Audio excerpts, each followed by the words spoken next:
جب اس نے سوال کیا تو میں نے اس کو کہا بھائی تو 3 دن آیا نا ہم بیٹھے ہوئے تھے؟ کہا ہاں میں آتا رہا ہوں۔ کہا 3 دن نبی پاک نے فرمایا اللہ تجھے بغیر حساب کتاب جنت عطا فرمائے گا۔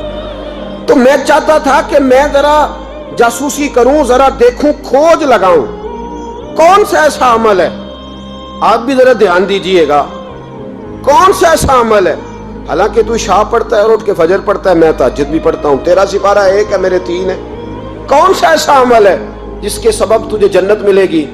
کہتے ہیں وہ صحابی کہنے لگے یار کوئی ایسا عمل نہیں، کوئی شے نہیں، میں اس قابل ہی نہیں، من نانم کے من دانم، جو میں ہوں مجھے پتا ہے۔